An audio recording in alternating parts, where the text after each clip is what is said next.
योगेश्वरी, मी तुला विनंती करते की तुला तुझं भाषण सगळ्यांना ऐकवायचंय. नमस्कार, माझे नाव योगेश्वरी पोंक्षे. मी आता 9वीतील विद्यार्थिनी. आज तुमच्या समोर अभिजात मराठी पुढे काय या विषयावर माझे मत मांडणार आहे. मराठी असे आमुची माय बोली, जरी ती आज राज्यभाषा नसे, नसो आज ऐश्वर्य त्या माऊलीला, उद्याची पुढे दिव्य आशा असे. असे म्हणता म्हणता खरंच आज आपल्या माय मराठीला अभिजात ही पदवी प्राप्त झाली आहे. अभिजात म्हणजे काय?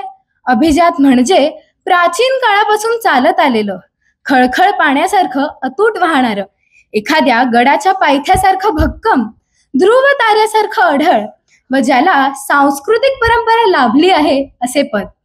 बघता बघता 21व्या शतकात पदार्पण करून आपल्या माय मराठीला ही पदवी तर मिळालीच आहे. असे म्हणतात की पक्षी आकाशात झेप घेऊ लागला की आभाळही त्याला साथ घालू लागतं. मग कुठं आणि किती फिरायचं याचा विचार त्या पक्षाला करावा लागतो. तसेच काहीसे आपले देखील झाले आहे. अभिजात ही पदवी तर मिळाली, आता पुढे काय? माय बोली माझी मराठी, तिच्यात मायेचा ओलावा, वेगवेगळ्या शब्दालंकारात घेते हृदयातील खोलवा. ही कुसुमाग्रजांची वाक्ये किती सुंदरपणे मराठीचे वर्णन करत आहेत नाही? अहो, मराठी ही एक साधी, सरळ व सोपी भाषा. या भाषेनं कौतुक करणं जितकं सोपं आहे तितकंच चुकल्यावर कान धरणंही.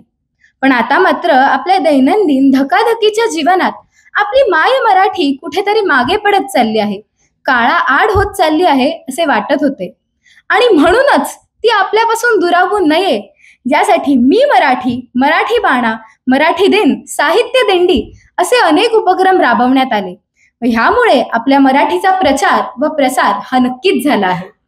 संत तुकाराम, संत ज्ञानेश्वर, संत नामदेव, संत चोखामेळा अशा अनेक संतांनी आपल्या मराठीचा प्रचार करण्यासाठी अनेक परिश्रम घेतले. आणि म्हणूनच आपला महाराष्ट्र हा संतांची नगरी म्हणून देखील ओळखला जातो. आचार्य विनोबा भावेंनी आपल्या माऊलीसाठी गीतेचे भाषांतर आपल्या मातृभाषेत केले व गीताही लिहिली. यांच्यामुळे व वि.वा. शिरवाडकर म्हणजेच कुसुमाग्रज, विंदा करंदीकर, वि. स. खांडेकर, पु. ल. देशपांडे, ग. दी. माडगूळकर यांच्यासारख्या अनेक दिग्गज लेखकांमुळे आज आपल्या मराठीला अजरामर हे स्थान प्राप्त झाले आहे. आता पहा ना, रामसेतू बांधण्याकरिता जसा खारीने आपला मोलाचा वाटा उचलला, तसंच आपणही आपल्या मराठीला इतरांपर्यंत व दिमाखदार शिखरावर पोहोचवायला आपला वाटा उचलूया.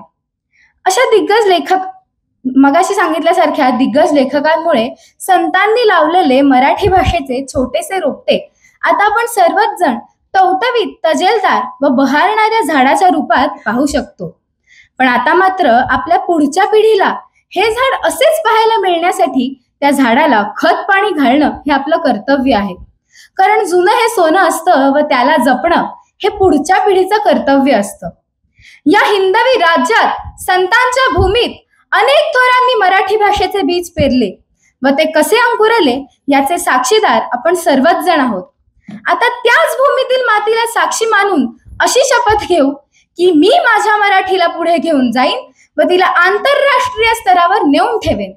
मग आपण सर्वच जण अजून जाज्वल्य अभिमानाने म्हणू शकू, गाऊ शकू.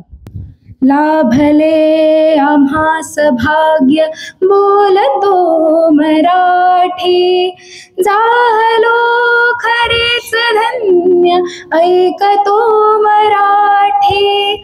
धर्म पंथ जात एक जाणतो मराठी, एवढ्या जगात माय मानतो मराठी. बोलतो मराठी, ऐकतो मराठी, जाणतो मराठी, मानतो मराठी. मला अभिमान आहे मी मराठी असल्याचा. धन्यवाद. खूपच छान योगेश्वरी.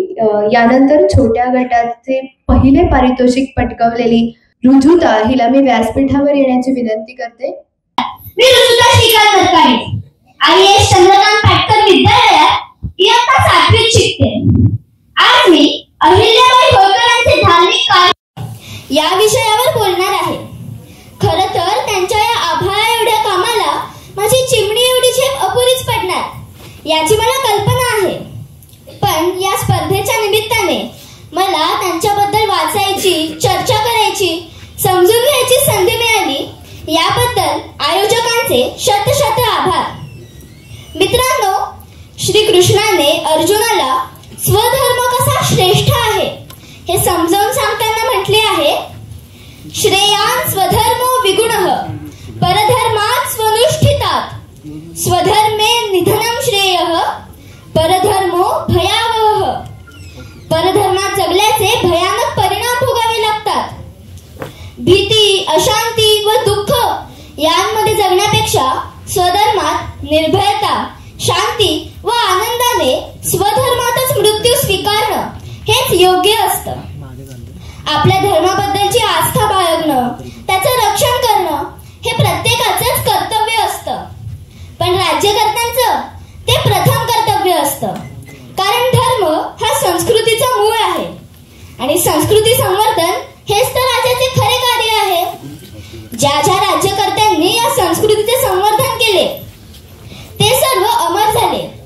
पण जे जे राज्यकर्ते फक्त अन्न, वस्त्र व निवारा यांभोवती फिरत राहिले ते मात्र नामशेष झाले. मध्य प्रदेशातील नर्मदेच्या उत्तर तटावरील होळकर संस्थानाची राणी अहिल्याबाई होळकर यांचे जीवनचरित्र एका आदर्श राज्यकर्त्याचे जीवनचरित्र म्हणून अभ्यासले जायला हवे.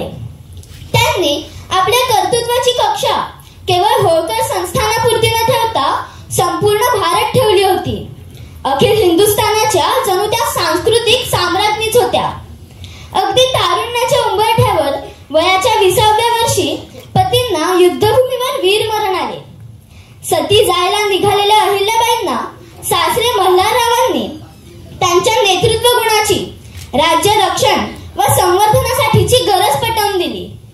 झालेले दुःख हृदयातच गाडून त्या राज्यकारभाराला लागल्या. अगदी साधेपणाने राहून त्यांनी राज्यकारभार केला. तो काळ मुघल व निजामी आक्रमणांचा काळ होता. आपल्या भारत ही अध्यात्म याच्यामुळेच टिकून होतं. अध्यात्माची ओळख पटवून देणारी अनेक प्रतीकं देशात ठिकठिकाणी होती, आजही आहेत. पण त्या काळात ही प्रतीकं उद्ध्वस्त करण्याची जणू स्पर्धाच लागली होती. बाबराच्या काळात अयोध्या, औरंगजेबाच्या काळात काशी व मथुरा भ्रष्ट केली गेली. ही केवळ प्रतीकं नव्हती, तर ही जगण्याचा ध्यास होता. शत्रूने विचारपूर्वक यावर आक्रमण केले होते. आपले जीवन अस्मिता विहीन करण्याचे हे षडयंत्र होते. आपली जगण्याची, लढण्याची इच्छाच मारून टाकण्याचा हा डाव होता. अहिल्याबाईंनी हा डाव ओळखला. आपली ढासळती हिंदू संस्कृती वाचवल्याशिवाय पुढील पिढी त्या पराभवाच्या मानसिकतेतून बाहेर येणार नाही हे त्या महान राणीने ओळखले. त्यामुळे त्यांनी फक्त होळकर संस्थान नाही तर संपूर्ण भारताचे सांस्कृतिक संवर्धन केले. त्यांना हे काम अगदी साधेपणाने राहून वाचवलेल्या संपत्तीतनं हे काम केले, कारण त्यांना नागरिकांवर कोणताही बोजा येऊ द्यायचा नव्हता. ढासळती हिंदू संस्कृती ही मंदिर दर्शन व पवित्र नद्यांचे स्नान यातूनच वाचेल हे त्यांनी ओळखलं होतं. त्यामुळे त्यांनी मंदिर जीर्णोद्धार व पवित्र नद्यांवर घाट बांधून लोकांच्या मनात त्याबद्दलचे आकर्षण निर्माण केले. त्यांच्या राहण्यासाठी धर्मशाळाही बांधल्या गेल्या. मित्रांनो, औरंगजेबाने काशी विश्वेश्वराचे मंदिर उद्ध्वस्त केल्यानंतर कोणीही तिथेच पुन्हा मंदिर बांधण्याचा सफल प्रयत्न करू शकलं नव्हतं.